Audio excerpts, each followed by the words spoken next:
Hello and welcome to Ultra Geek Unlimited, episode 8. I'm your host, Michael Powers. I'm joined this week by Steve Megatron Phillips. How you Hello. doing? Good. So what have you been up to, Steve, last week? Actually, it hasn't even been a week since we recorded last. You've only had 4 days to do something? I haven't really done anything. Yeah. I've been at home and I worked. Yeah. We're doing this one early again because stuff. Mainly GrandCon. Yes. Um, Getting ready to go to that. Got the shirts today. Should have brought your hat over here so I could show it to you. Nice. But no, it's over on the kitchen table. Um but yeah, we're going to be there on Saturday, but the passes can be picked up on Friday. I'll see if I can pick yours up. I don't know if I'll be able to though. Okay. I will certainly ask. Yeah. Because I'm gonna go on Friday. They open at 10 on Friday, so people can pick up their badges. But the actual like event, come walk around, see the vendors, play the games, I guess, doesn't start until Saturday. So, Yeah, I'm pretty sure that's how that works. and we finally got shirts. Yes. Yes, I'm we did. I'm I'm pleased with the way that they turned out. I was worried. I like my t-shirts, so I think they look pretty good. That's good to know. So, and Allie got, my wife got her pink one, so she's happy about that. Um, I have yet to see them, so I'm not sure how they look. well, I sent you the picture, but the picture can't No, do something true. justice. Uh, I think to me, uh, personally, they remind me of the t-shirts I get from escapismag.com. Um, so I'm okay with that. If they wear or age that in that same manner, then I'm okay with it. Um, Yeah. So, and they're Hanes tagless T-shirts, which I'm happy about. That means they'll be comfortable. Yeah. So so yeah, we'll have GrandCon coming up this weekend. We'll probably do some try and do some cross record with my off the cuff crew and Steve, so we can get a off the cuff altered geek thing going on. Yeah, that should be fun and interesting to see how that turns out.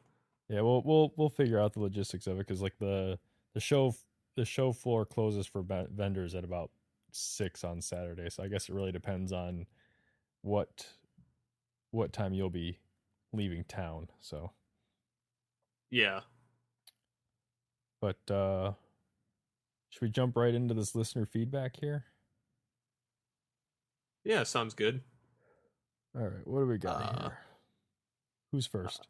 First, we got Jason Ritter. He says, "Are you guys?" And he says, "Mike and Steve going to stream live on Google Plus in the future, so us the fans can shoot the shit with you."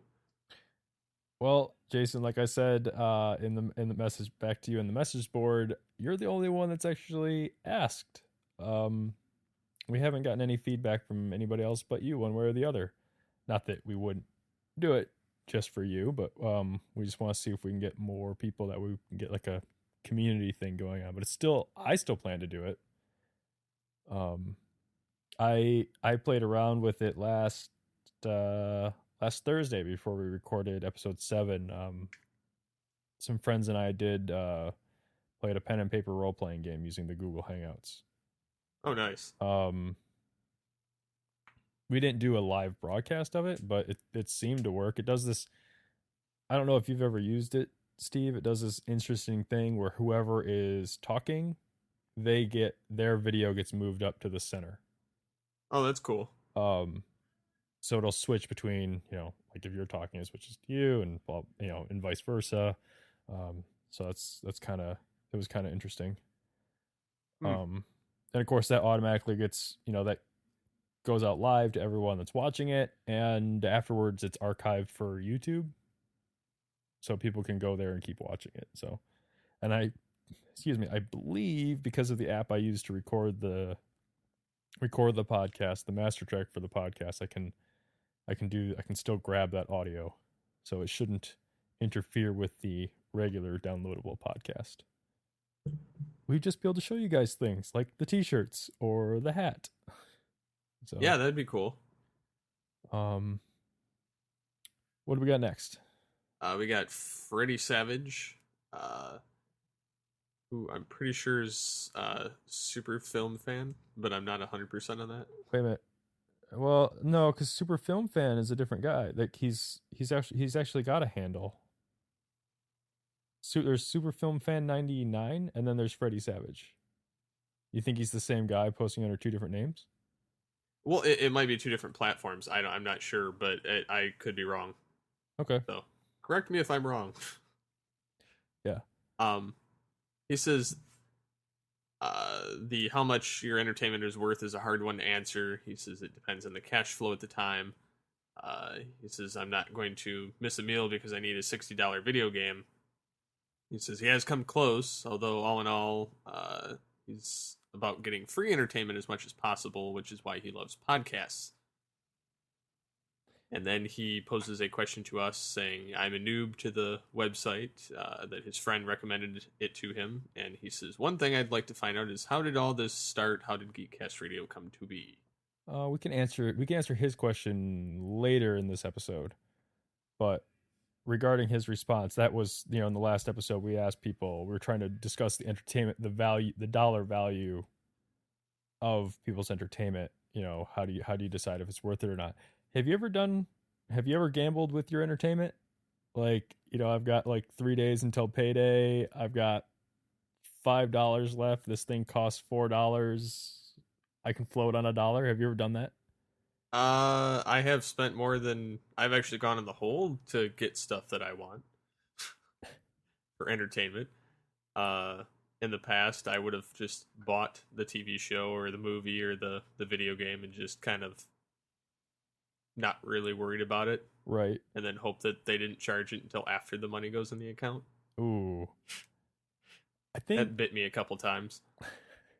When I was in college, I used to do that with gas. Gas takes, at least it used to take, 3 or 4 days, depending on where you went. It took 3 or 4 days for it to hit your account. So I'd always be like, oh, I need gas. So, well, I'm going to have the money in there in 2 days, and it's going to take 3 or 4 for it to hit. So I'll go, I have the money for gas, but I'll go fill up right now. And then I'll go buy some groceries because that money would still be in there. And then I would gamble with, stuff getting flipped around. But that's not an entertainment thing. I guess the only time I've really ever gambled with entertainment is back in 2000,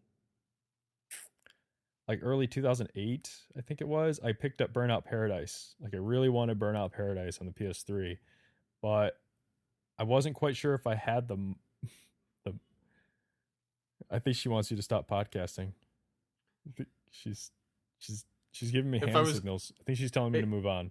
If I was on this video, if we were on video with everybody to see, you would see my cat blocking my face. Nope, no more podcasting. Get away from the microphone. Yeah, I think she's telling me to move on.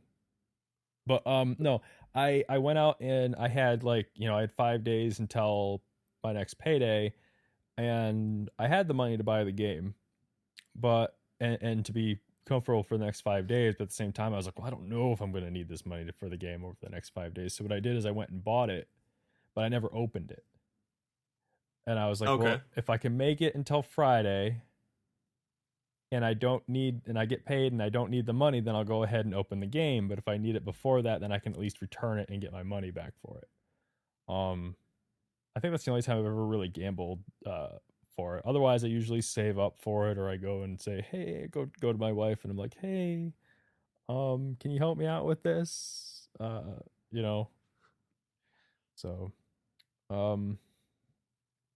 what did X51 the Machine Man have to say?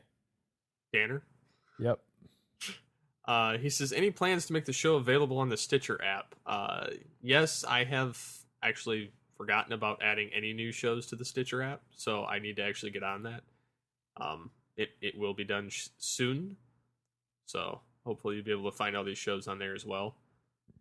What Uh, now? What is the?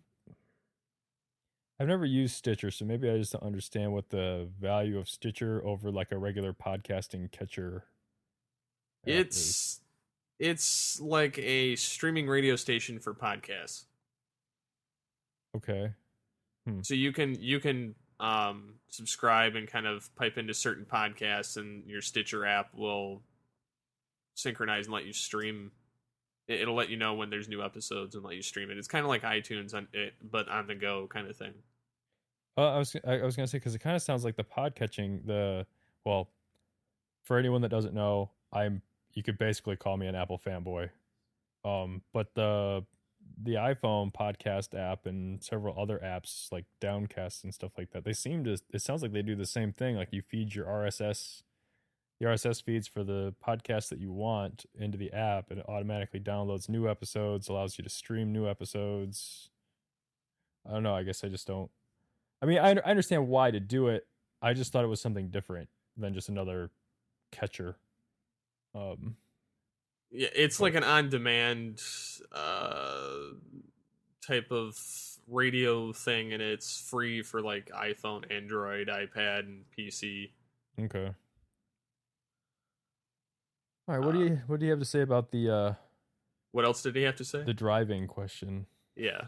He says, I don't mind driving, but I love driving a stick. Driving a stick makes you feel more connected to the entire driving experience. I had to say I've known Danner for going 9 years now.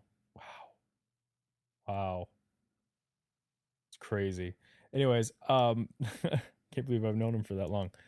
The I never knew he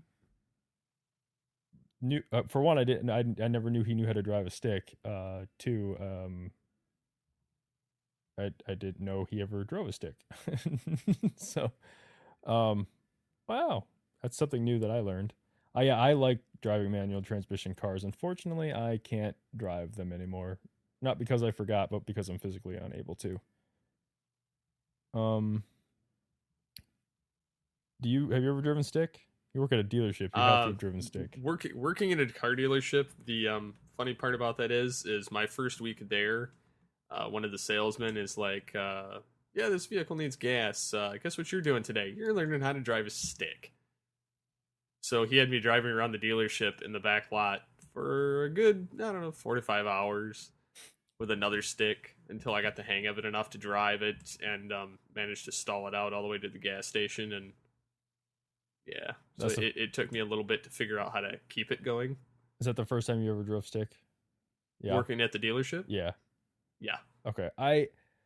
My first time driving stick, my dad was very adamant about teaching me to drive stick, and I was like, not having it, not having any of it. Um, he bought me like a Jeep that was a manual transmission that I never actually got to drive, but or I never got to drive like out anywhere. He ended up selling it again. My dad buys and sells cars like it's nobody's business. But I remember one time I drove it around my parents' subdivision and I forgot to take off the emergency brake. Oh, nice. But I didn't know that the car was just really like herky jerky, and I thought it was because it was a manual. No, it was because every time I let my foot off the gas, the car was trying to come to a complete stop. Oh, um, and it was like a couple years after that that I too um got a job working at a dealership. We used to work at Superior Pontiac. Um, okay. and the first manual transmission car that I ever drove that I wanted to drive was when they told me that I needed to move. I was a porter. They told me that I needed to move the Pontiac Trans Am WS6s from one side of the lot to the other, and I was like, yes, I can do that. I didn't know. I was like, okay, I can remember how to do this, and I did it. But no, my first two real cars, the Ford Tempo was a manual transmission that I talked about last week, and the car I had after that were manual transmissions, and I love both of them.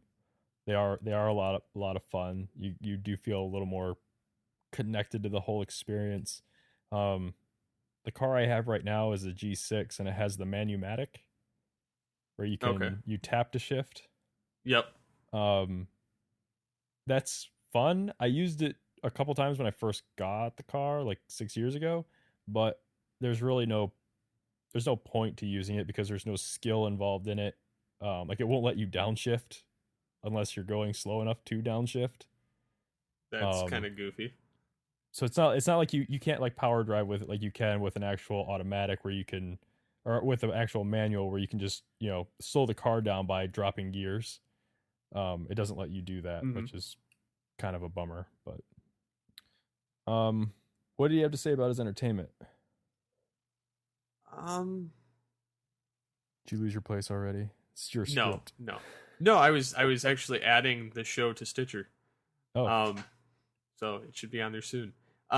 He says entertainment is a cornerstone for me. If it is something I'm interested in and I can justify it to my wife, then cost is relative. Time is a larger issue than cost for me.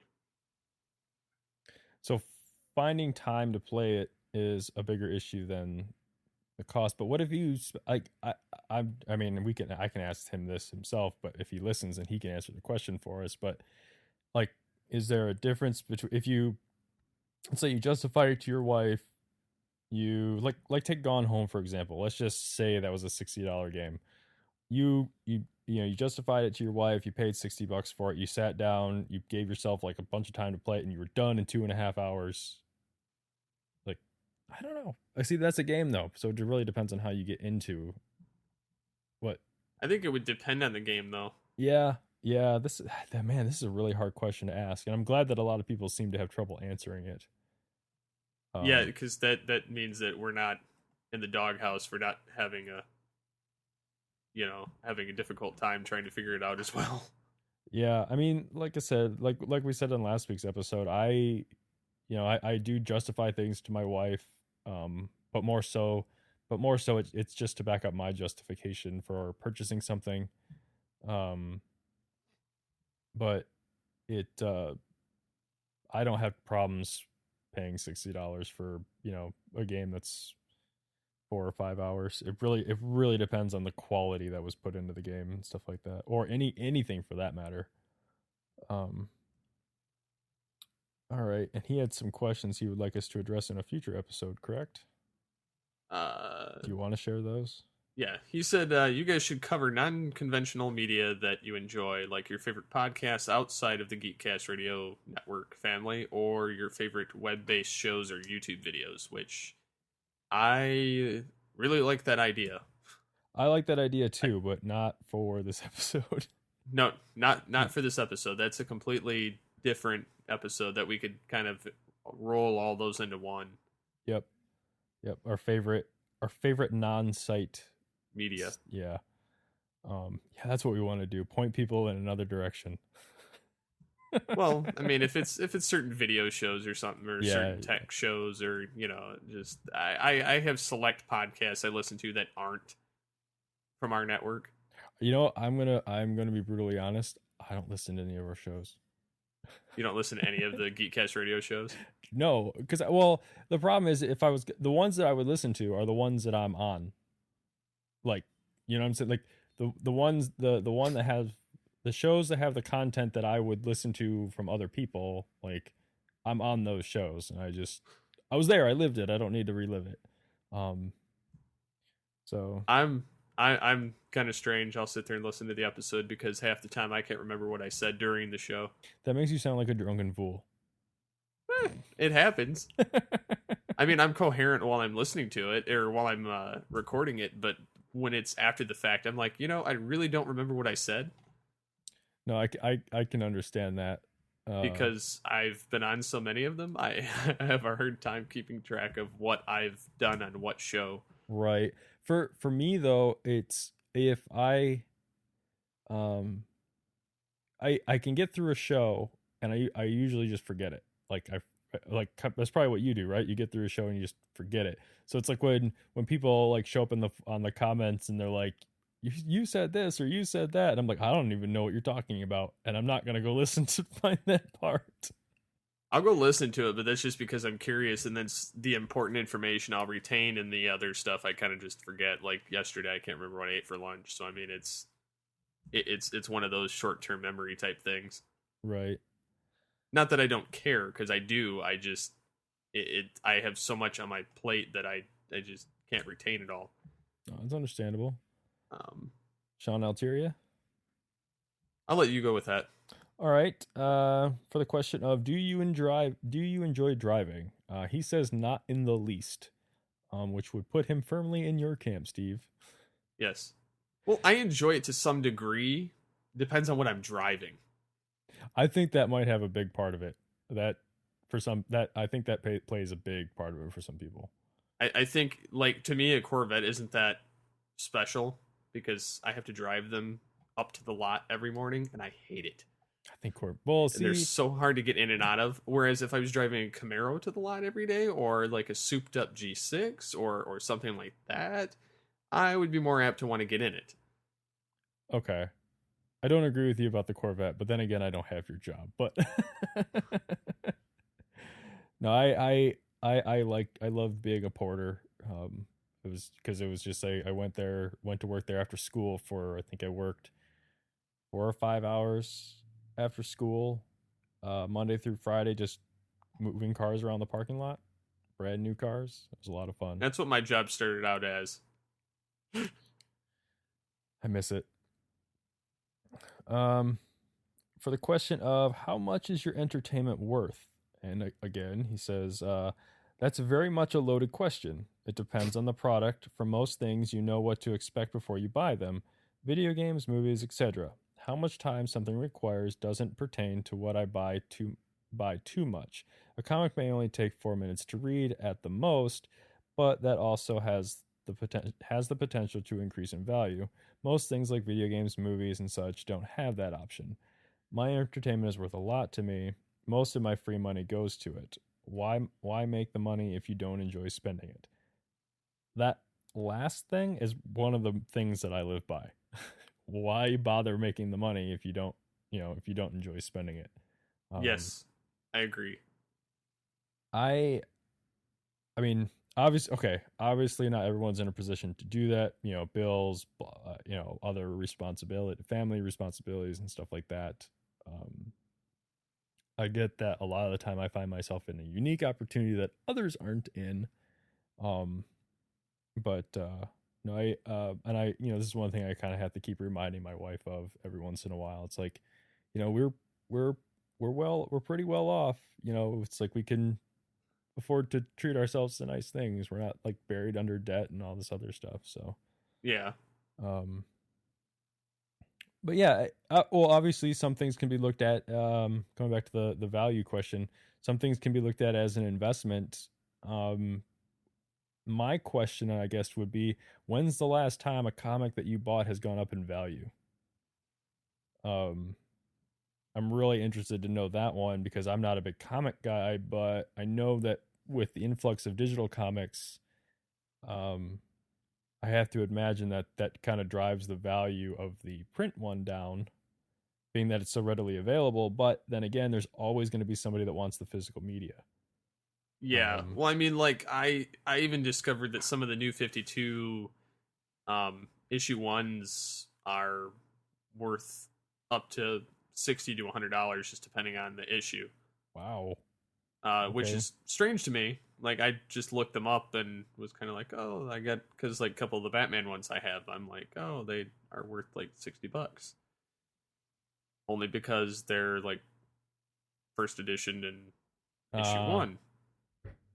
So I'm holding on to them if, it, because I have the trades for some of them. So if anyone hears something uh, funny in the background, it's my giant fat ass cat about to do something really stupid. Anyways, um, I've had one. I mean, I have. There's a video game that I have. It's called Xenogears. It was released on the PlayStation. It's one of my. It's like in my top 5 favorite games of all time, and it had a limited run here in the U.S. and for a time it was going for $300 a copy. holy crap. I was working at Babbage's when it hit that price point, and they had a brand new unopened, non greatest hits version, for the regular price of $50. So I bought it, and I still have it unopened. Nice. But the value on it has crashed.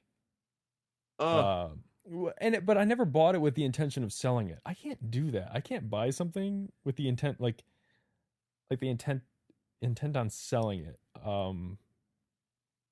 Like for example, I bought a Wii U last November. Um, I got it the Monday after it released.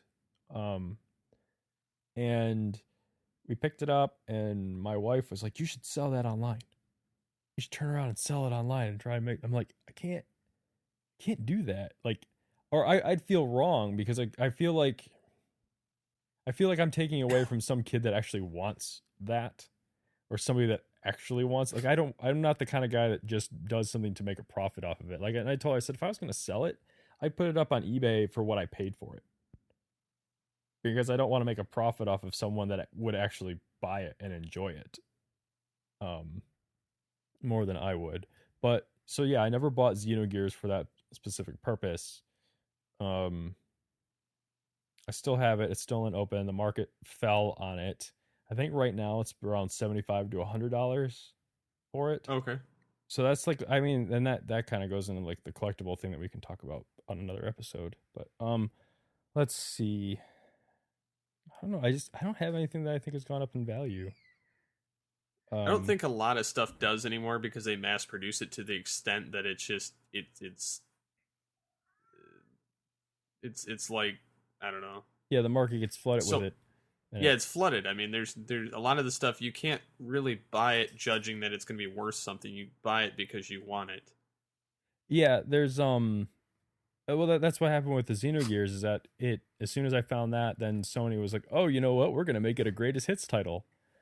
And all of a sudden, they had the green, like the greatest hits version that was like $20 a copy, and the market got flooded with them. So now anybody could get a copy of it. So it was like only the hardcore that would want an original print of it. Um, Not only that, they destroyed the market even further with the PlayStation 3 because they released the game on the PlayStation Network for $10. Oh, So I've now bought 4 copies of the game. I have the unopened copy. I bought there was the original copy I had when I played it, and I lent it to my cousin. But when he gave it back to me, one of the discs was damaged, so that was no longer playable. So I went and bought another copy so I can continue playing the game, and that copy got misplaced somewhere. And then I ended up buying the third copy, which is my sealed copy. And then I have a PlayStation Network copy that I can play when I want to and don't have to worry about losing it. nice. Um, Other topics he would like us to discuss. He says board games or tabletop games would be cool. I love the written reviews on the site and like to see more stuff about those types of games. Do you play any? If so, what kind? Um, who writes the reviews, the game reviews for the site? Dan's sister. Okay. We will have to relay that information to her. That you would like more tabletop reviews. Now, I did attempt a tabletop podcast at one point, like a year ago. I only got one episode in, and that was because the guy that I was doing it with got canned from where I work, and he ended up getting another job and moving all over the place. So, yeah, that show never progressed. But the intent of that was to talk about board games and tabletop games. So, how many? Are you familiar with a lot of board games? And I'm familiar with some of the ones that I've played. So I've like, played probably close to a dozen, like Couriers, Pandemic, Legend, or Settlers of Catan, Ticket to Ride, um, okay, Star Trek Expedition. I've done Settlers and Ticket to Ride. I've also done Formula D, and I haven't heard of that one. I do a lot of I like a lot of the card, not like Magic the Gathering, but um a lot of the card based games. Like I have one that's called Chrononauts. Okay. You lay out a timeline. There's like some of the cards build a timeline. You lay that out, and that's like your game board. It goes from like the 1900s or like the 1800s all the way to like 2005, I think, or something like that. Oh wow. Or it's 95. And so there isn't like one card for each year. There's just they took that chunk of time and they mark each card is marked with like a pivotal event. Um so like you have like the assassination of Lincoln and the assassination of JFK, like those are cards in the timeline. Or like the start of World War II or the Hindenburg explosion, like those are the cards that make up the timeline. Oh wow. And then you have other cards that tell you what character you are in the game, and then you have another card that gives you an objective. So you have your character, and they come from a certain timeline, and then you have an objective of things to artifacts to collect, like the Mona Lisa or just other like dinosaurs or something like that. Hmm. It's a lot cooler in execution than it is to talk about. But basically, what you have to do is your character comes from a certain timeline, and one of the ways you win is by altering the existing timeline that's on the board. You have to alter events so that they become your timeline. Like you have to prevent the assassination of JFK and prevent the Hindenburg from exploding, and Okay. that is the timeline that your character comes from. So when the timeline is matched up the right way, that's how you win. Um, if you have, there's things called a linchpin, where things can go either way. If too many of them are exposed, then you create a paradox, and the whole game is over. Like, so there's a lot of different ways you can play the game. You can choose to screw everybody over and just try to create the paradox, and the whole thing caves in on itself, or you can try to complete your missions that you get from your character cards. Nice. Um, it's a lot of fun. It's not a quick game by any means. None of these games are actually. Well, I mean, yeah, you're right. But in Chrononauts case, there's like you could do like a full game where you have to complete all three objectives. Like you have to collect your mission things, you have to restore your timeline, and then you have to do something else. Or you can just say, okay, the game is over once you restore your timeline, and then that's all you focus on. Um, so it can be as long or as short as you want it to be. Um, Formula D is the one that you said you haven't heard of. Yeah. That is like a racing game. Oh okay. It's a racing board game. Um, where the board is a track and there's like spaces on it in different lanes, and I believe that the amount of die that you roll or the die that you roll is dependent on what gear your car is in. Okay. Um, and there's like lots of rules for going around corners too fast. Like you'll slide out to the outside corner, and it's really neat if you're like a car guy. Um, Settlers, I think. I mean, do you want to talk about Settlers at all? I Basically, in that you collect different resources, whether it's wood, brick, wheat, sheep, or stone, and you build cities and roads and uh, build settlements out of them. And the goal is to use up all your pieces, build the biggest town, and right, have the run out of road. Basically, once you run out of road, then the game's over.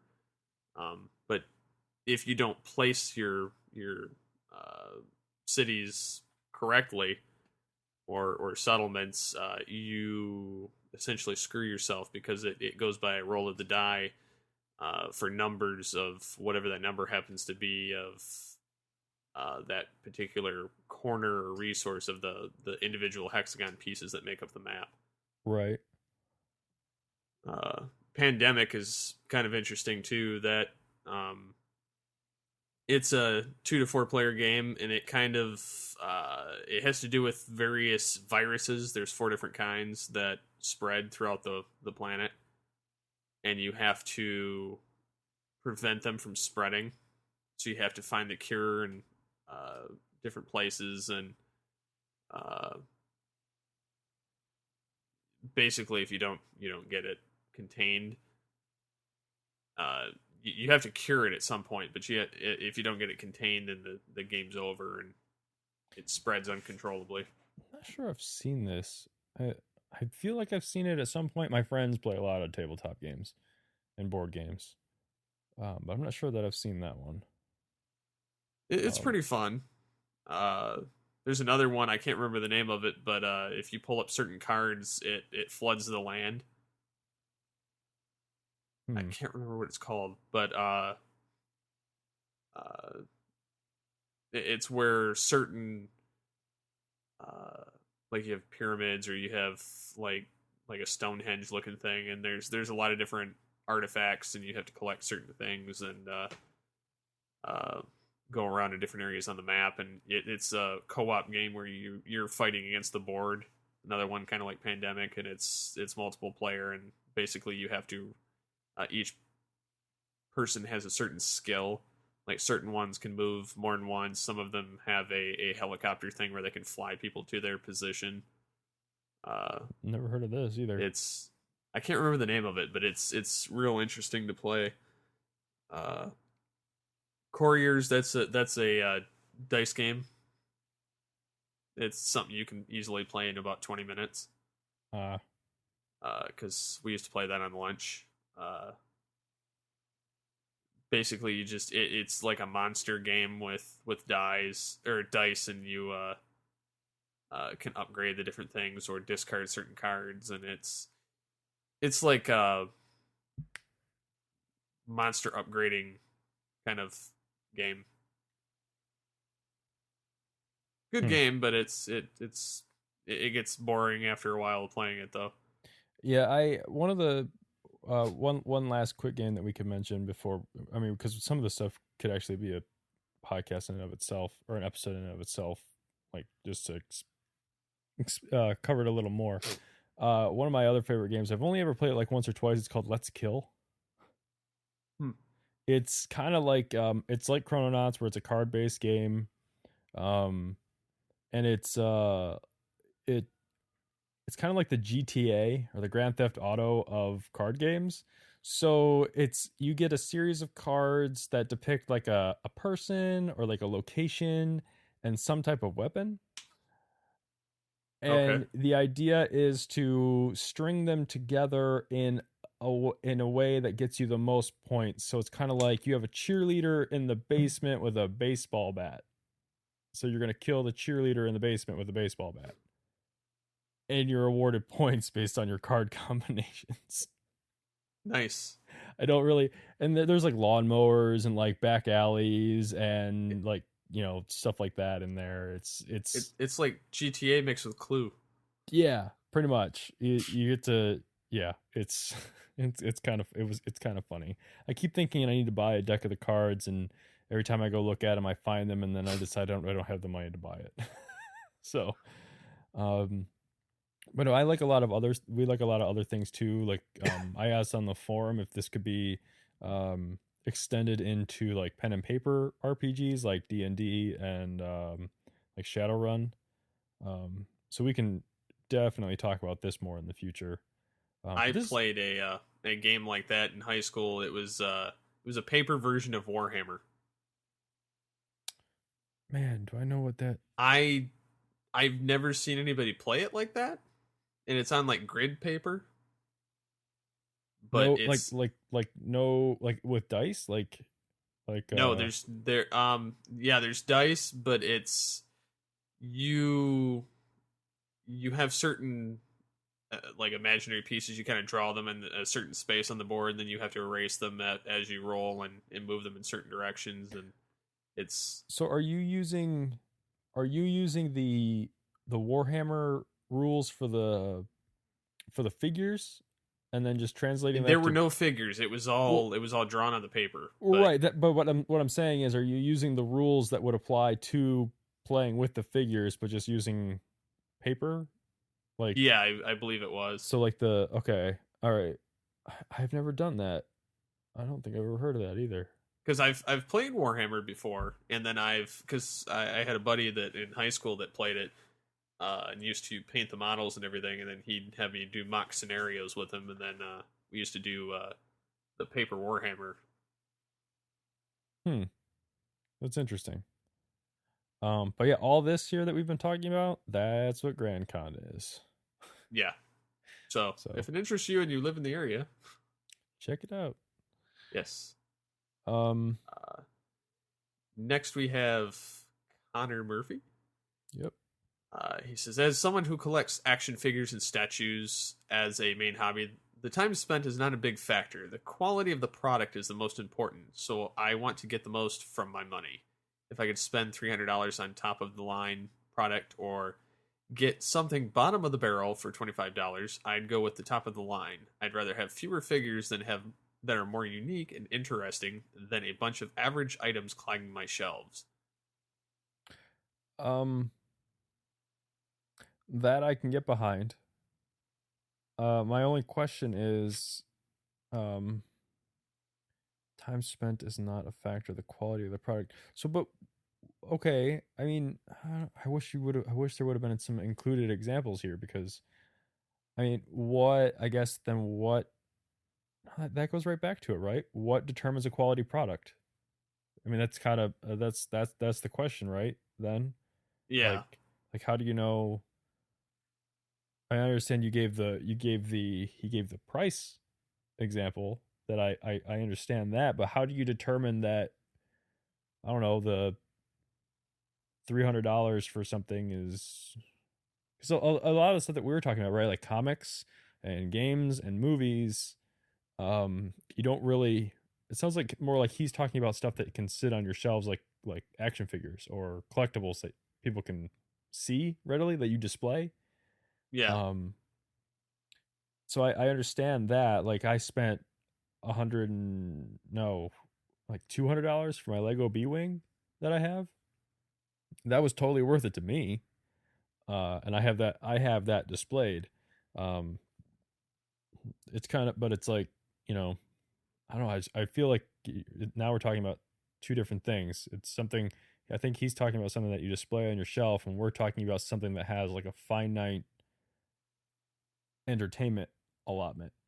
You know, like a movie is like $7 for 2 hours. You know, a video game is $60 for a 10-hour play experience. A comic is $4 for 5 minutes worth of reading. Um, that's the kind of stuff we were talking about. To see what how that came out to you. Now, if Um, you play with your toys, yeah, but then again, I don't know that I'm really going to want to play with something that I spent $300 on. I mean, no. I take my B wing down every once in a while, and I just hold it and tweak its wings every once in a while. But I have a pirate ship up there, a Lego pirate ship that I got for Christmas, which is about the same price, and that's got the little figures in it and stuff like that. And I've never touched that. I built it, put the figures on it, and then I put it up on my entertainment center, and I haven't touched it since. So, but that was a Christmas present. I didn't spend my money on it, and I wanted that solely for display purposes. Nice. Um, but I don't know. He follows that up with regarding that. Did you ever think about collecting things like figures or statues or anything really? Do you collect anything with signs than normal video games, comics, etc.? We both do, but I think that's an entirely separate episode. Yeah. So, We'll definitely come back to that though at some point. The um, uh the other non-media forms of collecting. yeah. Um, so yeah, I guess we've both, uh, you come down on the side of the fence that you don't really enjoy driving unless it's a particular cars. Whereas I Yeah. myself enjoy driving anything that has wheels on it. Um, we so far the whole the entertainment value, dollar value thing seems to be very subjective. Um, but what I've noticed is that people don't seem to have a problem spending money on stuff that they enjoy. Yeah, I can definitely see that. Um, so and yeah, you guys give us a lot of things to talk about in future episodes. So Yes. you can look forward to those ones. As to which episodes we'll be talking about those, you'll just have to keep listening. Yeah, we tend to not want to plan too far ahead because then if something cool pops up, then we want to be able to just talk about it. And but we'll definitely hit all these points at some point. So, um, now just real quick, I would like to touch on my other podcast real quick. Um, Off the Cuff is doing the seventh generation best of awards. We've posted the link for it for the rules and stuff in the forums at forums.geekcastradio.com. Yep. And they are going to be in Thursday's episode, Thursday's episode post for Off the Cuff, which is also episode 28. The rules and categories will be in there as well. What we would like you to do is paste and copy that list into an email. Try to provide at least 3 nominees for each category and mail them back to the website. And then we'll get them over to Danner over on Off the Cuff, and he'll run it through his little magic number thing, and we'll come up with a best of for you guys for a future episode of Off the Cuff. And if we find out that it's really special and enough people have participated, maybe I'll share the winner on Altered Geek. Maybe. Yes. So please head on over. We would really appreciate the participation. For the game of the year last year, we kind of just chose we basically did the same thing. It was we all made a list of, I think we did top 5 games that we played that year, and Danner went through and saw which ones matched up amongst the 4 of us, and that was, that's where that list came from.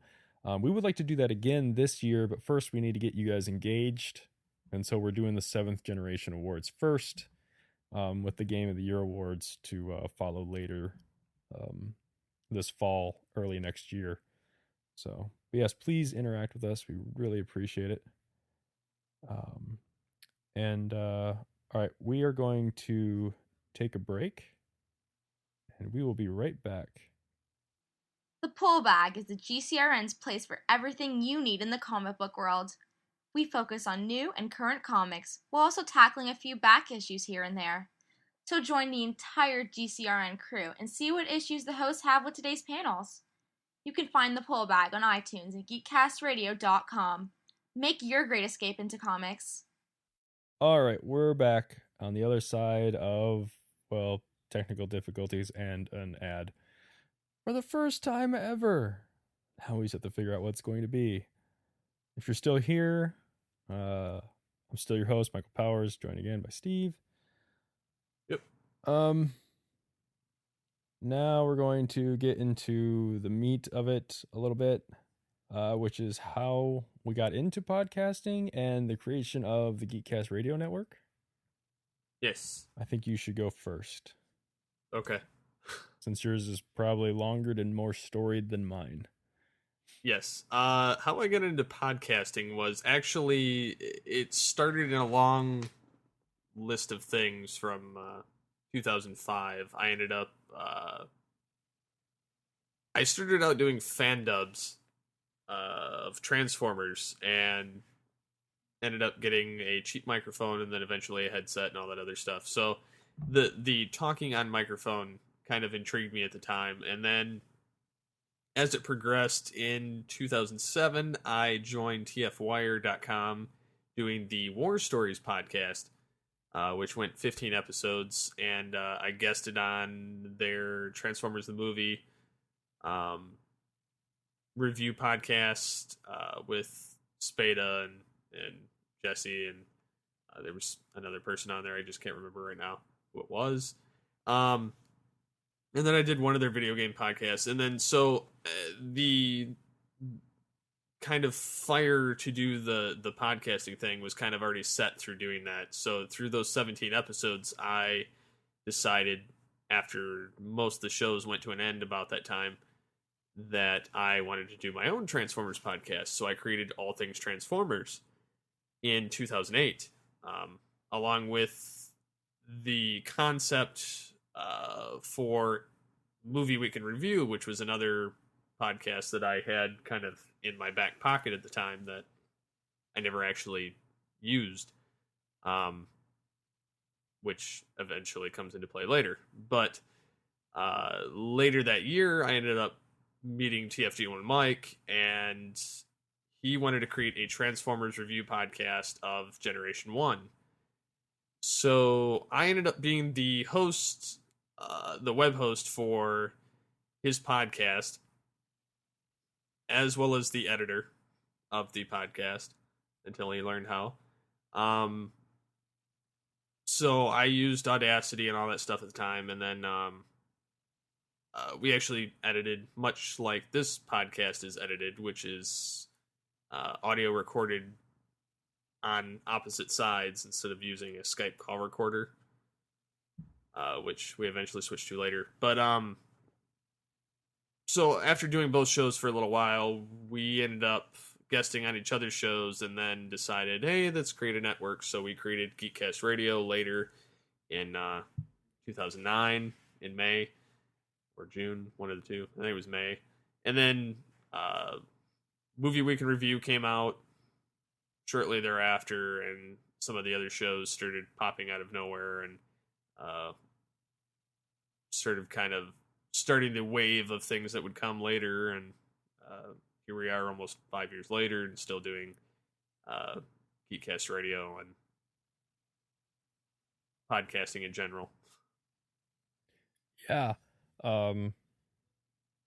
See, I knew that was a lot better than mine. And by the way, I hope you guys are appreciating the editing style, because sometimes it can be a pain in the butt. Like tonight's. Yeah, tonight's. Actually, tonight might not. I mean, I still have to edit it, but it could prove a little. It'll be the most fun I've had trying to put it back together. Thanks, Skype. But let's see. Well, for me, I've always being the Apple fanboy. As soon as Apple put podcasts in the iTunes store back in 2004, maybe it was 04 or it was 05, 04 or 05. Whenever iTunes put podcasting into the iTunes store, that's when I really got into it. I started with podcasts like Dignation. Started listening to those guys. Really like Kevin Rose and Alex Albrecht and stuff like that. And from there, it kind of spun out. Like I actually, what it was I was following a lot of the Tech TV guys, Kevin Rose, Leo Laporte, the Twit, the Twit Army. Yeah, This Week in Tech. Following some of those guys. From there, I stumbled across the One Up network of podcasts from oneup.com, which was like One Up Yours, Retronauts, Active Time Babble. Got really into those, and I would listen to all their shows on a weekly basis. From like 2006 to like 2008, they were like the only podcast I listened to because I was really big into games and they were covering everything. And I was still reading Electronic Gaming Monthly and listening to those podcasts. I felt like the same people that recorded the podcast were the same guys that wrote the reviews for the magazine. And I felt like every week I was sitting down with a group of guys, and it was actually, instead of just them being words on a page, I was actually learning about their personalities and what type of games that they liked. So then I could figure out, just by listening to them, I could kind of figure out if I would like a game or not, see if, stuff aligned, if their interests aligned with mine and stuff like that. And One Up went through a lot of problems at the end of 2008. And they ended up laying off a whole bunch of people. And as a result, like the One Up show or like One Up Yours got canceled. And a couple of other, like the Games for Windows podcast got canceled. The Brodeo, for anyone that actually may follow that podcast, that got canceled. And I followed those people to other shows. Like Garnett Lee went over to Shack News and started Weekend Confirmed, which is a really great video game podcast. And some of the other guys, they got together in this small little group in a guy's apartment, and they started doing Rebel FM, which is another great podcast. It's actually an amalgamation of those two podcasts is kind of where I got the inspiration for Off the Cuff. But at that time, when One Up was collapsing on itself and video game podcasts were kind of starting to take off because the talent had all of a sudden gotten scattered all over the internet, I decided that after listening to them for years, I was like, I have these same conversations with my friends about movies and video games and all this stuff. Why not record my own podcast? So I started talking to some of my friends and figuring out the logistics of recording a podcast, like looking into microphones and software and stuff like that. And come to find out, I had most of it. A lot of the guys at One Up recorded all their podcasts in GarageBand, which is what I use for editing. For some reason, I can't get it to record for crap the way that they could. I can only edit in it. I can't record in it. Which is a travesty given my computer. But after that, we threw around a bunch of names. We're going to do like Casual Gamer or Casual Geek or something like that. And then I decided on, and you know what? We never really figured out what the original name was. We don't know if it was the lunch table or the lunch room. But the idea for it was to be those conversations you had in the lunchroom in elementary school and middle school and high school. If you were a geek, you sat around the lunch table talking about, movie news, movie rumors or gaming rumors or tips or stuff like that. So that we settled on the lunch table or the lunchroom.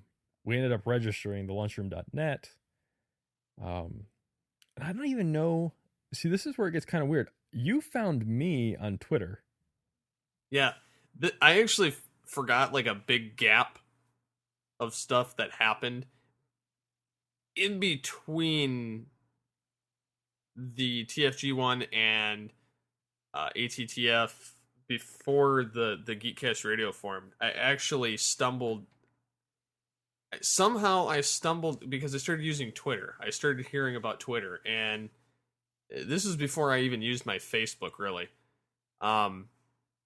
Because I thought it was a pain in the ass mostly, but still is. It still is because I'm not getting into that. We'll do that on another episode of something. Social media. But I started using Twitter around that time, and I came across This Week in Geek. And I started listening to Steve Snowball Sailor and Mike the Birdman Dodd. But this is when they were on the CRNC radio station in Niagara College. Okay. So you had to punch in the IP address into iTunes to listen to them live at 9 o'clock in the morning on Fridays. Okay. So I actually started listening to that, and when the search terms for people in iTunes, or not in iTunes, in Twitter came up, I searched for anybody that had podcast or geek. Okay. And so I ended up bumping into TFG1 Mike on there, I believe, is how I originally got it. And I think it was late 2008 before he started his show. And I came across Birdman Dodd on there, so I've known him just about as long. And then I think that's how I found you guys. And I listened to your guys' show, and because I was also kind of a noob to the podcasting world, I was just kind of communicating with anybody that would listen. Who would listen, or who I could just kind of, bounce ideas off of and all this, and so, I mean, it was kind of funny that we're all still friends today, even after like the initial conversations on Twitter, and despite all the crazy crap that went on in between. But yeah, I mean, in the early days of the lunchroom, it was just so hard to, it wasn't, it wasn't hard to record and edit the show. In fact, I haven't really changed a whole lot of the hardware has gotten better. Yes, the hardware has gotten better. And by hardware, basically microphones have gotten better. Um, but not a lot has changed on my end. Like I said, I still edit everything in GarageBand. My friend was wonderful enough to donate the Wiretap Studio software that I use to record the garage or the Skype calls. When I first got it, the app had the really cool ability to record from two sources independently on separate channels. Oh, nice. So I could say, like right now, I have it set up for record the audio from my microphone, and then I have it set up to record any audio coming out of my Mac. Originally, I could set it up so that it would record my microphone, and then I could say record any audio coming out of Skype. Oh, nice. So I could keep all my like Twitter notifications on, all that stuff on, but none of that would show up in the recording. When OS 10 was updated to Lion and then again to Mountain Lion, Apple destroyed the code or the file that directs audio around the system, or they redid that. And now the app can only record Mac audio, any audio coming out of the Mac or a microphone.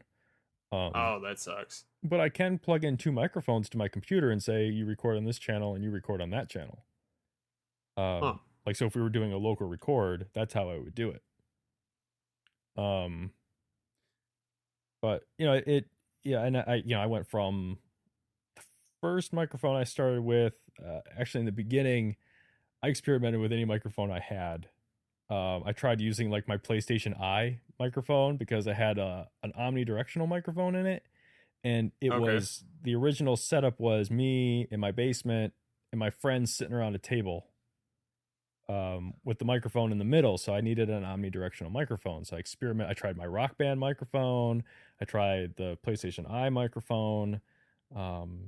Eventually I decided on this Snowball. That's when I came across the Blue mics. I bought their Snowball, which is basically just a round microphone on a tripod, and it had like 3 recording settings on it. It had, the cricoid or the carotid, like the microphones that we're using right now, and it had the omnidirectional one where it recorded in 360 degrees around it. So then I started putting that. And that's what I started with, and I used that for a while, then moved on to the Yeti. And from the Yeti, I moved on to the Nessie, which I have now. But it's been fun. I mean, I really liked doing the lunchroom because it was like, I was sitting down with my friends, but eventually it just became, the logistics of doing it got kind of complicated. Because like some of my friends were having kids, some of my friends got really busy with work and stuff like that, and it was just like, let's not do it. So we would go months without doing a podcast. I think one time we even went, the last time we attempted it, we had gone a year before doing a show. And then that's when I tried for volume 3 of the lunchroom. And then we went to see Star Trek? No.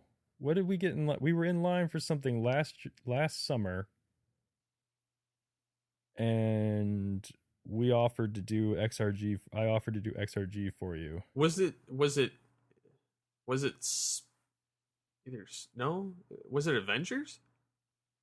Oh, we took over in like September. Like our first podcast for you guys was like maybe August it was after The Dark Knight Rises. Might have been. But yeah, that we started having, because I wanted the exposure that you guys brought, but I didn't want to, I don't know, I was just kind of like, I don't know. I wanted to give my guys a reason to do something, and I was like, well, if we do a show for you guys, then it's like we're right there, and then it's not, it's not my site and your site, and we're trying to do something and meet somewhere in the middle. So now we're here.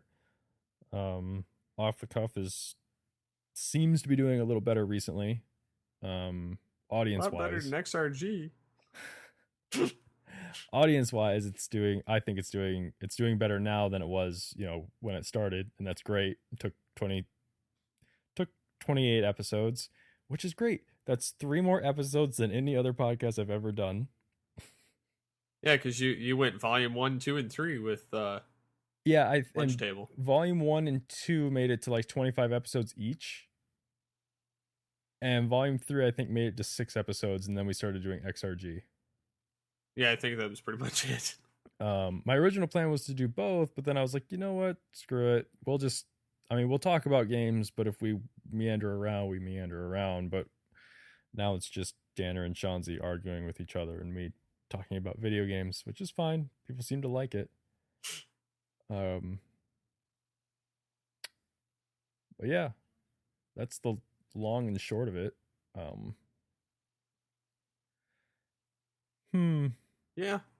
I mean, if there's anything you guys want to specifically know, I mean, I know that I feel like there's like Rebel FM, like one of the reasons we record the podcast this way is because Rebel FM started doing it this way, due to the same reason Steve and I are doing the show this way, with the master track and separate audio recordings. But one thing I noticed, if I try and reach out to like one of the more professional podcasts I listen to about what they use to record, nobody ever answers. Which is kind of a bummer. That's true.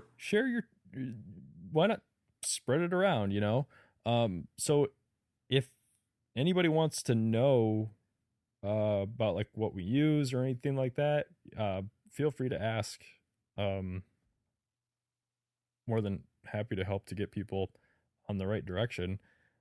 Yeah, I mean that's kind of the thing that sucked for us getting started in all this, is that we didn't really have anybody to ask these questions to. Yeah. It was kind of trial and error all along the way, and to some degree it still is. I will say though, if you're starting, I think the most important thing is the microphone. That's what I keep hearing, is the most important thing is the microphone. Yeah, I mean, and you can get a halfway decent one for around $50. I don't get the plug-in ones, the $9, $12 ones. They don't sound that great. I started on those originally, and I think I made it the very first and second episode of All Things Transformers, the original first 2 episodes, and my war stories and all that. I used one of those microphones, and it sounds terrible.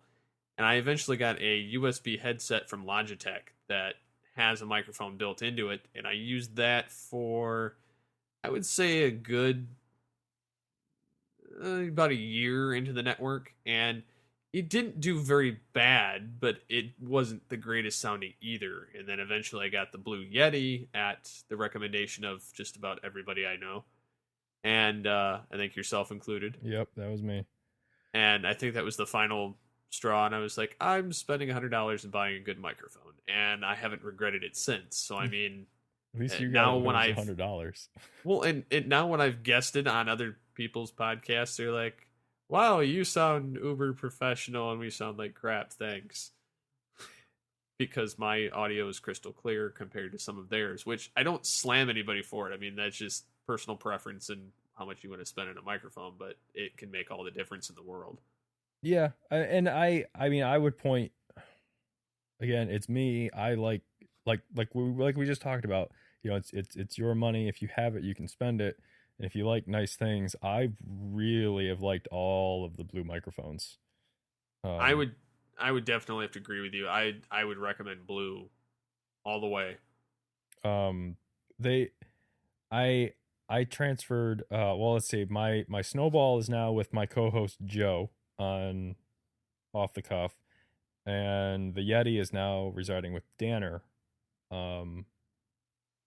So, and I have the Nessie. Shanzi, my 4th chair, he uses his Xbox 360 headset, which is not the one that comes with it. I think it's a Turtle Beach headset. So okay, it's fairly good. It's good. It's like a premium headset for the. Yep. So it sounds fine. I would love to get him like a Yeti or an Essie or something like that. In fact, that was my original plan for my groomsmen's gifts for my wedding, was to get all of them Nessie microphones, but it wasn't out uh, at my wedding. The Nessie was supposed to come out in the spring, and it didn't end up coming out until like a month ago, so that wouldn't have worked out very well. Um, but yeah, I and it's just gotta, I don't know. If you guys have any questions, you can go ahead and ask. I mean, I'm more than happy to share um any tips or tricks that I have. The only issue with getting advice from me is that all my stuff is done from the Mac side, which any little knowledge I have of the Windows side has always been too tedious for me to try and follow up. I know the Windows side backward and frontward because I've been using that the entire time. I know a very little bit of the Mac side only because I took media classes in school in the winter, and I had to learn how to edit audio and video on the Mac.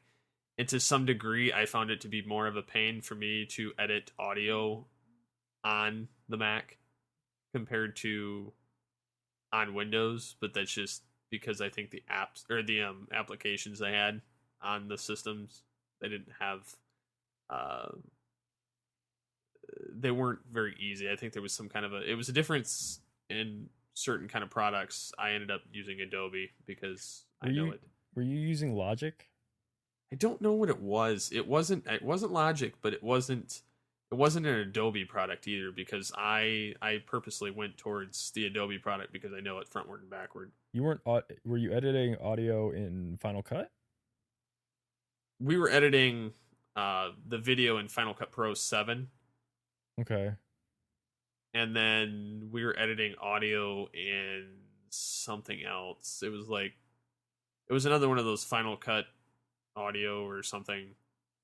I don't remember what it was. I know the professional audio tool, the standalone professional audio tool for OS 10 or for the Mac is Logic, and the consumer app is GarageBand.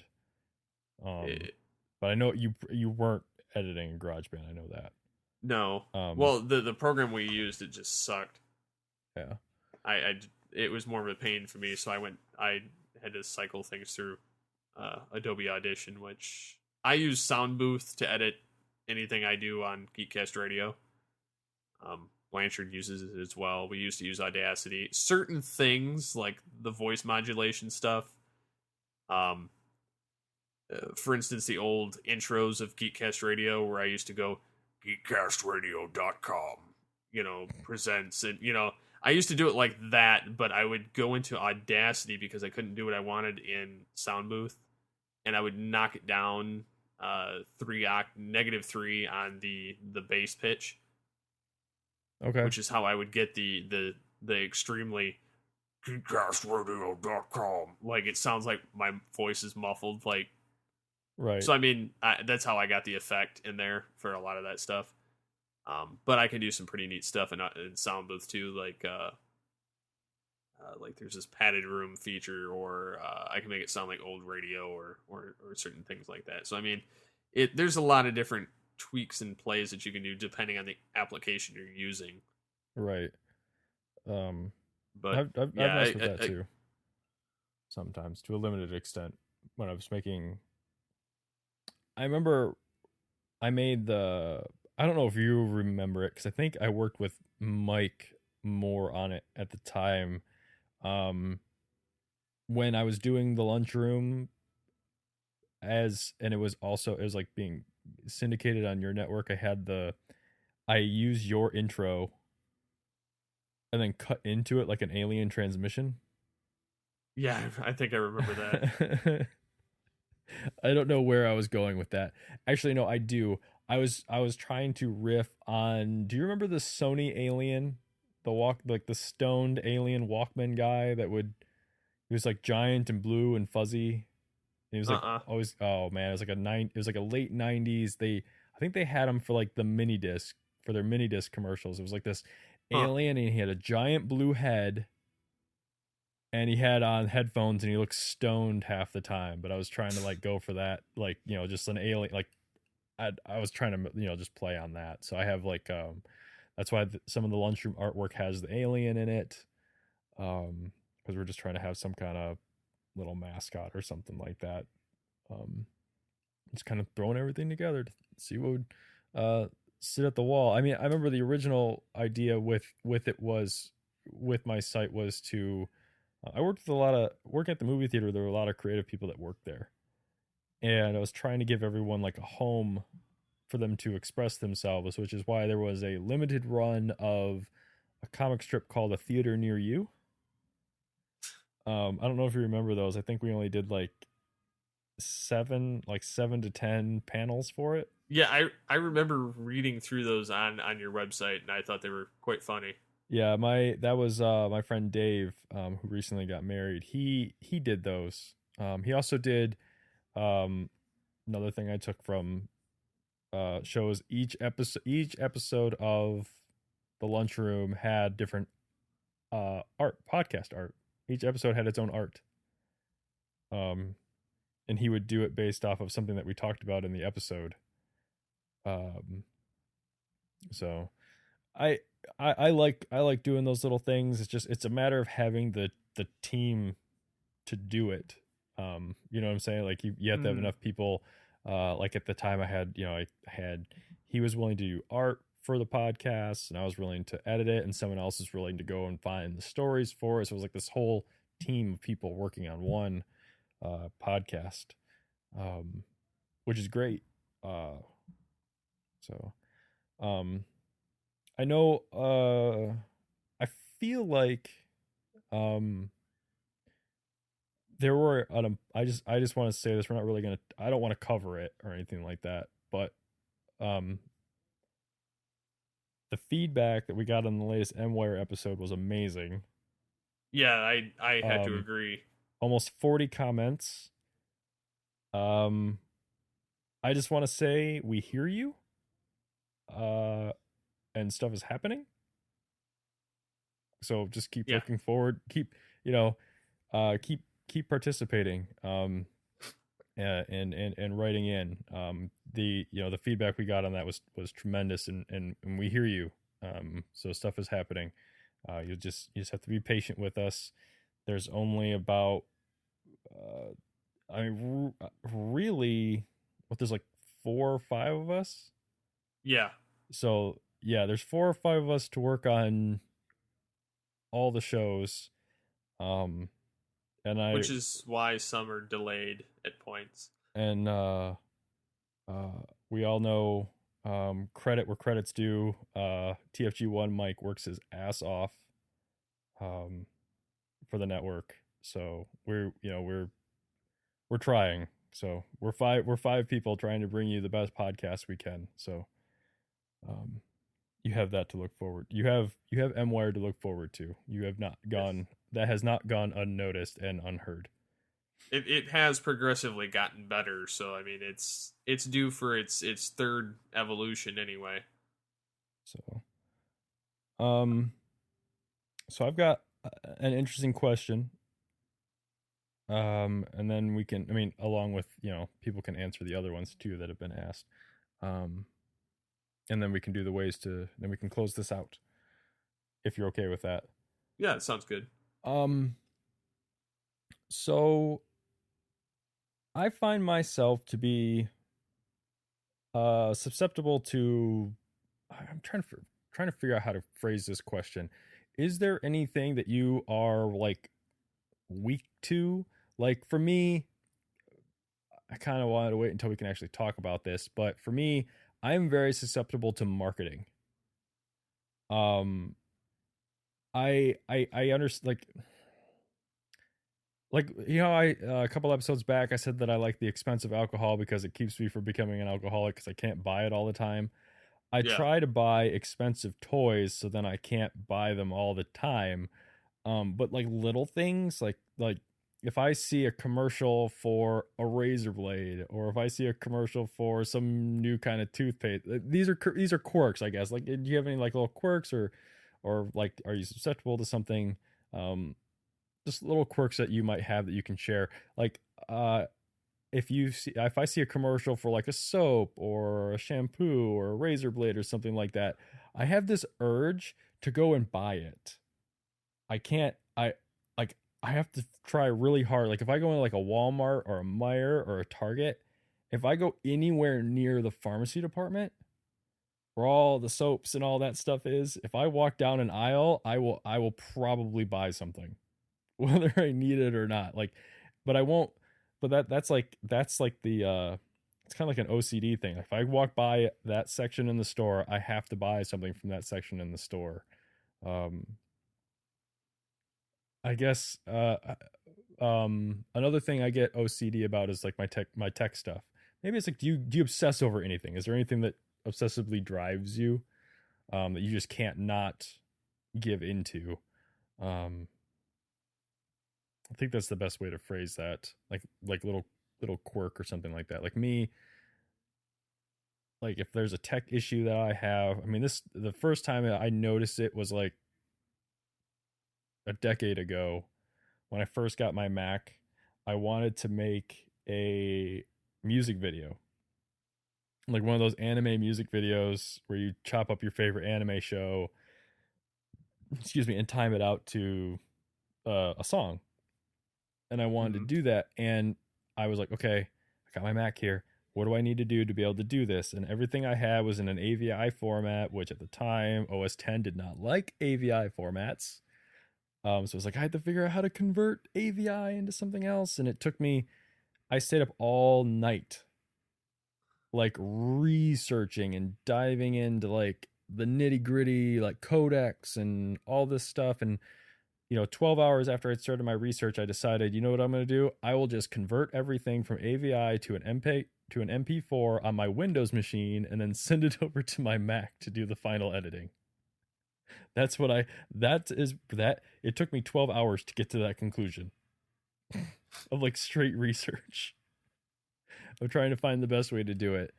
Um and it's kind of coming out more and more now doing TV research. I will dive down rabbit holes after rabbit hole after rabbit hole. It's kind of like, I imagine it's kind of like what Chasing the Dragon is. Um where it's like I go down a dark hole and all of a sudden it's like 4 hours later and I have no idea what just happened.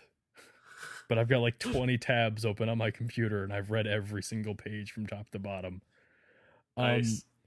is there anything that you guys obsess over like that?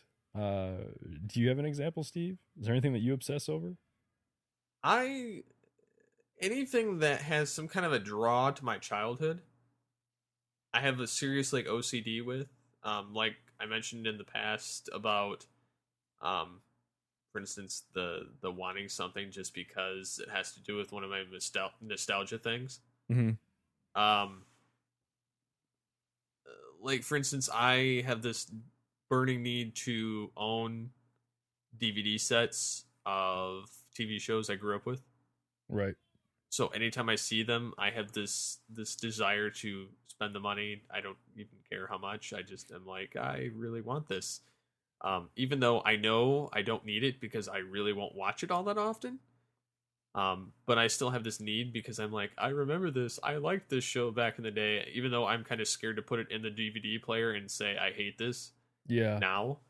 I still buy the DVD so that I can have it. Um, It's for the kids. yeah, it's for the kids. Even though some of the jokes in them, now that I watch them, I get them and I understand how bad they are, depending on the show. Ed, Ed and Like, Eddie is the worst. well, like I've watched like Animaniacs, Pinky and the Brain, and Mm. Freakazoid. Some jokes in there aren't very good. Um, Well, wait, I aren't very good, like as in they're adult, or they're just adult, aren't? yeah. Okay, They're it's not that they aren't good. I mean, they're funny. I mean, they're now that inappropriate. yeah, they're inappropriate. So I mean, it's kind of like that thing. I mean, I've even doing the Beast Unleashed podcast, I've found things that are off color in Beast Wars that are written in the Cybertronian font throughout the entire series. Oh, okay. There's literally um, animators telling certain other people and either cast or animators to do something or f off or certain things like that. So I mean it's funny what's been translated through that. Um, but no, I mean I have other like OCD things where I have to have the certain things on me, tech gadgets, and they have to be in the certain same pockets, or they have to be on me at all times, in various states. Yeah, Um, I have that. I mean, my keys have to be in my right pocket. My cell phone goes in my left pocket. Um, I I have to have my cell phone, my MP3 player, my headphones, like all my crap on me. yeah, okay. That's more than Um, me. my cell phone charger at this point. It's yeah, I've got bad OCD. Um, but I mean, and that would be part of it. Marketing doesn't really do anything for me because I tend to ignore it. Well, I mean, I base things off of nostalgia and the fact that I see them when I'm browsing the aisle, but I don't watch anything to where I would get influenced by it. Now, okay, if it's like a film I've seen in the theater this year, like for instance Star Trek Into Darkness, I right. really want it, even though I know the film's not very good. I still want it on DVD or Blu-ray because I own the rest of the series. Well, okay. In my defense, it's not it. Okay, it's not like I'm always like I see a commercial on TV and I go out and buy it. First of all, the TV I watch doesn't have commercials in it, so that helps a lot. That does well, and that also does two things for me. One, I can watch a commercial and still laugh at it, while most people are going, "Oh, it's another freaking commercial."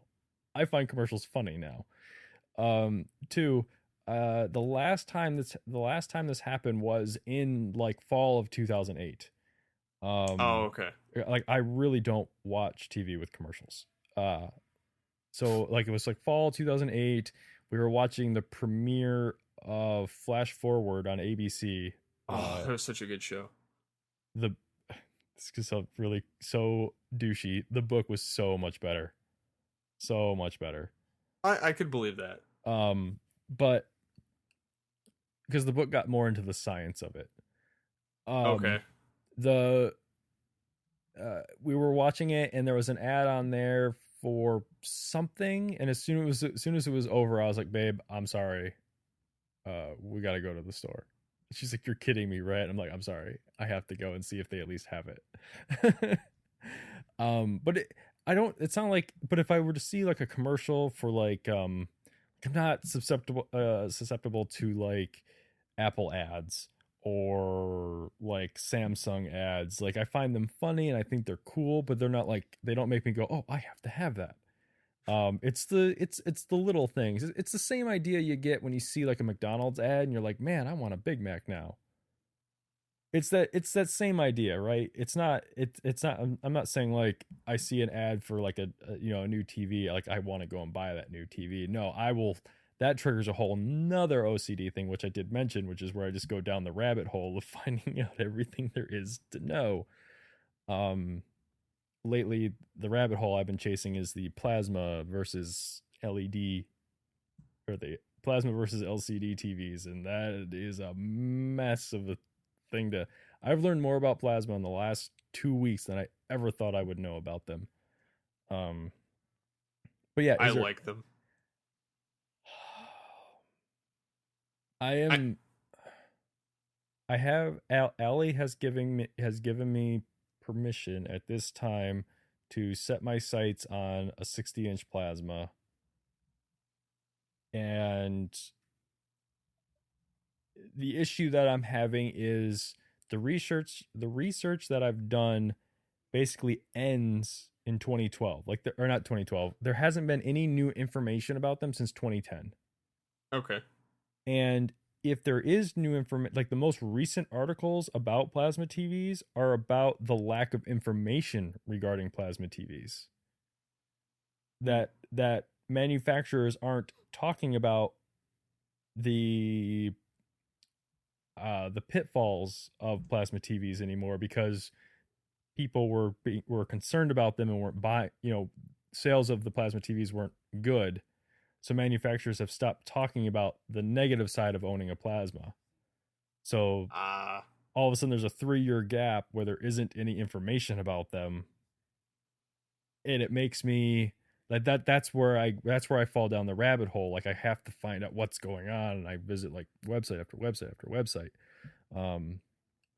I do understand that they have their advantages, and I've seen their advantages in person, but I've heard they're supposed to be really good for gaming. But all the information that I've looked at indicates that LED LCD TVs are now better for gaming than plasmas are, and that hooking a computer to a plasma TV is the worst thing you can do to it.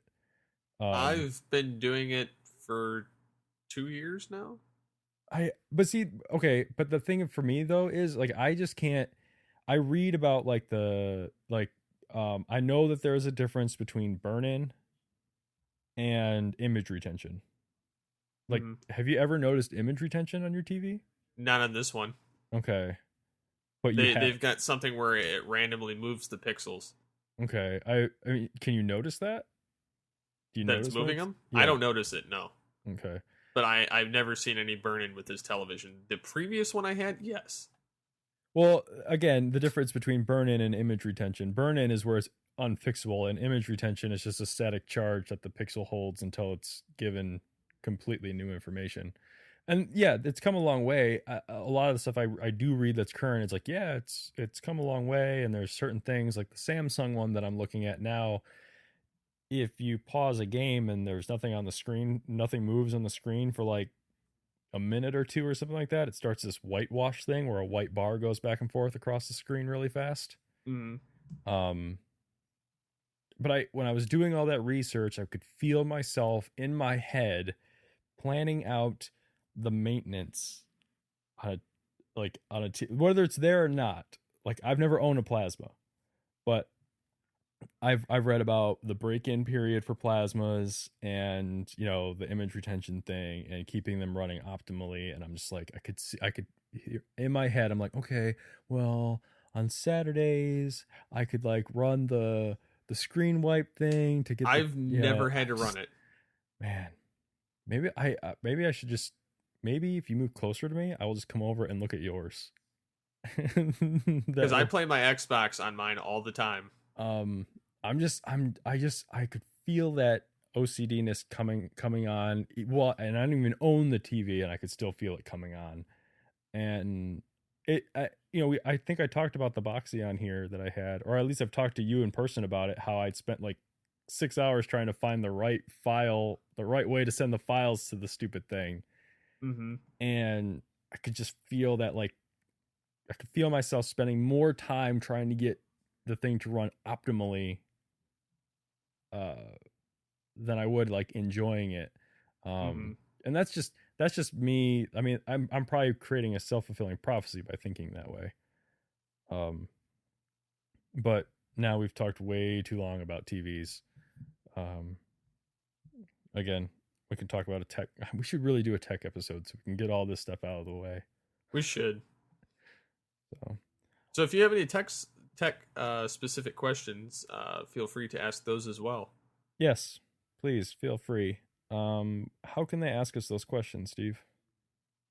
They can call the voicemail line 502-526-5821. Please remember to leave your name and the show you're leaving it for, because we do have many shows. You can email us at feedback@geekcastradio.com. You can visit the forums and episode post at geekcastradio.com. Visit the Facebook fan page by searching Geekcast Radio Network. You can also contact us on Twitter at Geekcast Radio Network, #AlteredGeek.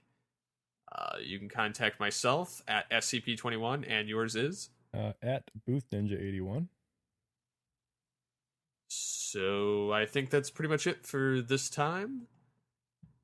And until next time, which we'll be back from GrandCon, and hopefully there'll be another episode to some degree that we'll have for a crossover. Yep. You guys might get 2 episodes next week. Yeah, you might. If you're really good and give us lots of comments. We might give you 2 episodes next week. Yes, lots of comments, lots and lots. So, until next time, get unplugged from the web and get altered with the Altered Geeks.